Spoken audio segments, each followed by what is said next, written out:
கிட்டத்தட்ட 1,81,000 பேரை இந்த ஒரு வீடியோவால பாரிசலன் முட்டாளாக்கியிருக்காரு. பைபிள்ல உள்ள லூசிஃபரை பத்தி பேசுறேன்னு சொல்லிட்டு கண்டதெல்லாம் பேசி வச்சிருக்காரு. ஒன்று பைபிளை பத்தி பேசும்போது கொஞ்சமாவது படிச்சுட்டு வந்து பேசணும். ஆனா இங்க இவர் எல்லாமே தப்பு தப்பா தான் சொல்லியிருக்காரு. அதுல சில முக்கியமான தப்பான விஷயங்களை, வேதத்துக்கு முரண்பாடான இருக்கிற விஷயத்தை மட்டும் நம்ம இந்த வீடியோல பார்க்கலாம். லூசிஃபர் தான் பஃபமெட், பஃபமெட் தான் லூசிஃபர், லூசிஃபருடைய ஒரு வடிவம் தான் பஃபமெட் அப்படிங்கிற அந்த ஒரு பார்வையும் இருக்கு. இங்க பஃபமெட்டும் லூசிஃபரும் ஒன்று தானே சொல்லியிருக்காரு. ஆனா ரெண்டுமே ஒன்று கிடையாது. பஃபமெட்டுங்கிறது ஒரு அக்கல்ட் சாட்டனிக் சிம்பிள் தான். இது ஆண் மாதிரி இருக்கும், ஒரு பெண் மாதிரி இருக்கும், நல்லது செய்யற மிருகம் மாதிரி இருக்கும், கெட்டது செய்யற மிருகம் மாதிரி இருக்கும். இது ஒரு மர்மமான ஒரு அக்கல்ட் சேட்டனிக் சிம்பிள். ஆனா பைபிள்ல லூசிஃபரை பத்தி ஐசாயா 14:12 இவன் ஒரு அதிகாலை விடிவெளியின் மகன் அப்படின்னு சொல்லிட்டு ஆண்டவர் சொல்றாரு. இவன் ஒரு கிரியேச்சர், ஷைனிங்கான ஒரு கிரியேச்சர். பஃபமெட்டுங்கிறது ஒரு அக்கல்ட் சேட்டனிக் சிம்பிள் தான், தவிர ரெண்டுமே ஒண்ணு கிடையாது. ரெண்டாவது உளறல் என்னன்னா, சாத்தானுங்கிறது ஒரு தனி ஏஞ்சல் தான். ஆனா இவர் ஒரு நெகட்டிவ் எனர்ஜின்னு சொல்லியிருப்பாரு. அப்ப இப்போ லூசிஃபர் அப்படின்னு எடுத்துக்கிட்டீங்க அப்படின்னா அது முழுக்க முழுக்க கிறிஸ்துவ பார்வையில் இருக்கக்கூடிய தீய சக்தி அப்படின்னு நம்ம எடுத்துக்கலாம். சரி, யோபு விஷயத்துல கடவுள் கிட்ட போயிட்டு சாத்தா ஆர்கியூ பண்ணுவான். ஏன் புது ஏற்பாட்டுல அவன் இயேசு கிறிஸ்துவ போய் டென் பண்ணுவான். அவன் எனர்ஜி கிடையாது, அவன் ஒரு ஏஞ்சல், ஒரு கிரியேச்சர். அதனால இந்த இடத்துல பாரி ரொம்ப முரண்பாடா பேசலாட்டியும் இந்த இடத்துல அவர் தப்பான விஷயத்த பேசியிருக்கிறாரு. அதனால லூசிஃபர் அப்படிங்கிறவே ஒரு நெகட்டிவ் எனர்ஜி கிடையாது, அது ஒரு கிரியேச்சர். இதுதாங்க பெரிய முரட்டு கதையா இருக்குது இந்த முரண்பாடு. ஏஞ்சலிக் பொசஷனும் இருக்கு, அதாவது பேய் பொசஷன் தான் கேள்விப்பட்டிருக்கேன். ஏஞ்சலிக் பொசஷன் நம்பிக்கையும் கிறிஸ்தவர்கள் மத்தியில இருக்கு.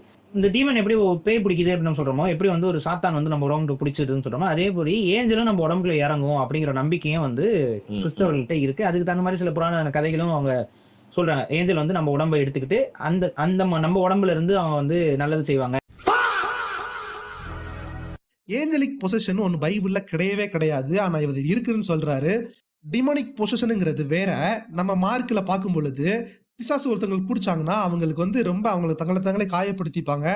அது ரொம்ப வயலன்ஸா இருக்கும், அது அவங்களுக்கே தெரியாது. ஆனா ஏஞ்சலிக் பொசிஷனுங்கிற ஒரு விஷயம் பைபிள்ல எங்கேயுமே கிடையாது. இப்போ ஏஞ்சல் ஒருத்தங்கட இன்ட்ராக்ட் பண்றாங்கனாலே எக்ஸ்டர்னல் தான் பேசியிருப்பாங்க. அது மேரி கூட பாத்துக்கலாம், நம்ம டேனியல் எல்லாரும் கூட ஏஞ்சல் வெளியே இருந்து தான் பேசியிருப்பாங்களே தவிர எந்த ஏஞ்சல் அவங்க உடம்புக்குள்ள போய் பேசி அந்த பொசிஷன் ஆகுற விஷயமே கிடையாது. இங்க இவரே ஒரு கதையை விட்டுட்டு கிறிஸ்தவ புராணத்துல இப்படி ஒரு கதை இருக்குன்னு கதை விட்டுன்னு இருக்காரு. ஏன் பாரு இப்படி படிக்காம பேசிட்டு இருக்கிறீங்க? டீமன் வேற யாரும் இல்ல, லூசிஃபரோட குழந்தை. லூசிஃபர் எப்படி சில அதெல்லாம் உள்ள போனா அப்ப நோ, யாருன்னா நீ? டீமன்ஸ் லூசிஃபரோட குழந்தைகள்லாம் கிடையாதுன்னா. உண்மையிலே சிரிப்பு கண்ட்ரோல் பண்ண முடியல. கடவுளால மட்டும்தான் ஒன்னு உருவாக்க முடியும், ஏன்னா அவர் தான் கிரியேட்டர். பைபிள்ல மத்த 22:30 படி ஏஞ்சல்ஸ் குழந்தைலாம் பெத்துக்க மாட்டாங்க ப்ரோ. அப்ப டீமன்ஸ்னா யாரு? டீமன்ஸ் வேற யாருமே கிடையாது. சாத்தானோட பேச்சை கேட்டு வானத்துல இருந்து கீழே அவங்க கூட சேர்ந்து விழுந்தவங்க தான் டீமன்ஸ் அப்படின்னு சொல்லிட்டு வேதாகமம் சொல்லுது. நான் அந்த வசனங்கள்லாம் போடுறேன். இந்த விஷயங்கள் எல்லாம் சின்ன குழந்தைகளுக்கே அருமையா தெரியும். ஆனா இவர் பக்கத்துல ஒருத்தர் இருக்காரு, இவர் மட்டும் பயங்கர முட்டா இருக்குது. ஓகே, ரொம்ப பிரம்மாண்டமான ஒரு ஃபார்ம் அது. ஆக்சுவலா நீங்க சில இமேஜஸ் நெட்ல போட்டா வரும்னு நினைக்கிறேன். த ரியல் ஏஞ்சல் ஃபார்ம் அப்படின்னு சொல்லி நீங்க கூகுள்ல எல்லாம் தேடினீங்கன்னா சில பேர் வரைஞ்சிருக்காங்க. பிப்ளிக்கல்ல பைபிள்ல ஒரு ஏஞ்சல் எப்படி இருக்கும் அப்படின்னு சொல்லி பார்த்தவங்கன்னு எழுதுவாங்கல்ல. ஸோ அந்த மாதிரி ஒரு நம்பிக்கையில அவங்க எழுதின சில குறிப்புகள் இருக்கும். அதுல நீங்க பாத்தீங்கன்னா அது பாத்தீங்கன்னா பல கண்கள் இருக்கும், பல ரெக்கைகள் இருக்கும், ஒரு வட்டமா இருக்கும், ஒரு ஸ்பேஸ்ஷிப் மாதிரி இருக்கும். அது இந்த சில பெண்கள்லாம் பார்த்தா வா வாட் ஏஞ்சலிக் ஃபேஸ் அப்படின்னு சொல்றோம். அது கொடூரமா தான் இருக்கு ஆக்சுவலா. இது சில படங்கள்ல கூட நீங்க அந்த கான்செப்ட் வச்சு எடுத்து பார்த்துப்பீங்க. நிறைய பேர் வரைஞ்சிருக்காங்க ஏஞ்சல். பிப்ளிக்கல் பைபிள்ல சொல்லக்கூடிய ஏஞ்சல்ங்கிறது எப்படி இருக்கும் அப்படின்னு, அந்த பைபிள்ல ஏஞ்சலோடைய உருவத்தை பத்தி பல குறிப்புகள் இருக்குல்ல, அந்த குறிப்புகள் எல்லாம் தொகுத்து அதுக்கு பல கால்கள் இருக்கும், எல்லா டைரக்ஷனும் கால் இருக்கும். ஸோ சிலர் என்ன சொல்றாங்கன்னா அந்த ஏஞ்சல் சொல்றதே ஸ்பேஸ்ஷிப் தான். ஸோ இங்க இருந்து அங்க கோக்குறாங்க, அப்படிலாம் கோத்துருவாங்க. சரி, பாக்குறது அப்படிதான் இருக்கும். எல்லா பக்கமும் ரெக்க, எல்லா பக்கமும் ஒரு இது மாதிரி போட்டு ஒரு வெளிச்சம் கீழே இருக்கும். ஸோ பேசிக்கலி ஒரு யூஎஃப்ஓ மாதிரியான ஒரு இங்க நிதர்சனமான உண்மை என்னன்னா, இவர் சொல்ற இந்த விஷயங்கள் எல்லாமே எசேக்கியல், ஏசாயா அப்படிங்கிற புக்ஸ்ல இருந்து எடுத்து சொல்றாரு. ரெண்டுமே ஒரு தீர்க்க தரிசன புஸ்தகம். ஒரு தீர்க்க தரிசன புஸ்தகத்துக்கு டைரக்டான மீனிங் இருக்காது, அதுக்கு வேற மீனிங்ஸ் இருக்கும். தீர்க்க தரிசனத்தை எப்படி விளங்கிக்கணும்னு தெரியாம டைரக்ட் மீனிங் வச்சு பார்த்துட்டு தப்பா இன்டர்பிரட் பண்ணிட்டு இருக்கிறாரு. அது எல்லாத்துக்குமே வேற மீனிங்ஸ் இருக்குது. அது டைரக்டான பிசிக்கல் அப்பியரன்ஸ் குறிக்கிறது கிடையாது.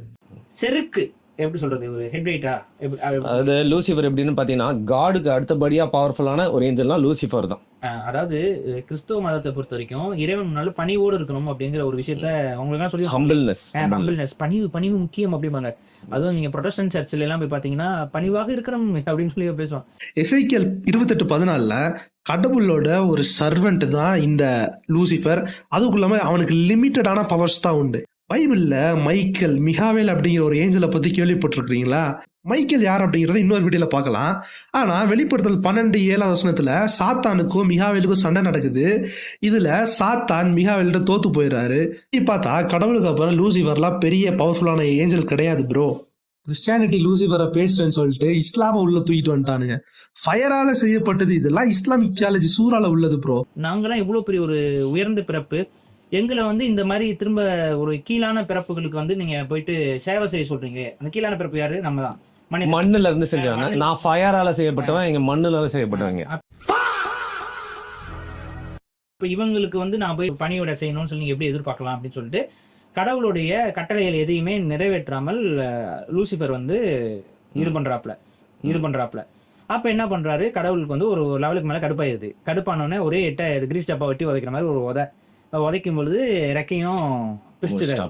அதோடைய ரெக்கையை உடைச்சு அந்த ஏஞ்சல் அப்படிங்கிற ஒரு தன்மையில உடைச்சு ஃபாலன் ஏஞ்சல் என்னன்னா, ஸோ லூசிஃபரை பொறுத்த வரைக்கும் ரெக்கை இருக்கக்கூடாது, பிஞ்சிருக்கணும். இந்த கதை புதுசா இருக்குது. கடவுள் நீங்க எட்டியும் உதைக்கல, ரெக்கையை பிடிச்சி உடைக்கவும் இல்லை. பைபிள்ல ஒரு வசனம் கூட இப்படி கிடையாது. இவங்களா ஒரு முரட்டு கதை விட்டுட்டு இருக்கிறாங்க.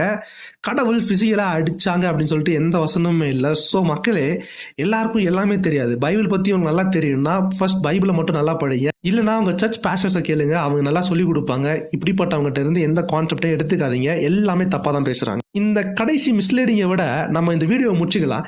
இங்க காமெடியே 2 பேரும் பேசுறது தப்பு தான். ஆனா அவங்களுக்குள்ளே பஞ்சாயத்து பண்ணிக்கிறாங்க. நான் பேசுறதா சரி, நீ பேசுற தப்புன்னு சொல்லிட்டு ரொம்ப சிரிப்பா இருக்குது. டீமன் ஒரு குரூப் உருவாக்க ஆரம்பிக்குது. நீ கடவுள், நீ ஏஞ்சல் உருவாக்குன. பட் நான் என்னோட சக்திகளை பயன்படுத்தி நான் டீமன்ஸ் உருவாக்குறேன்னு சொல்லி குட்டிச்சாத்தான் சொல்லலாமா? அது சாத்தான் போட்ட குட்டினா குட்டிச்சாத்தான். குட்டிச்சாத்தான்ங்கிறது வேற. சரி.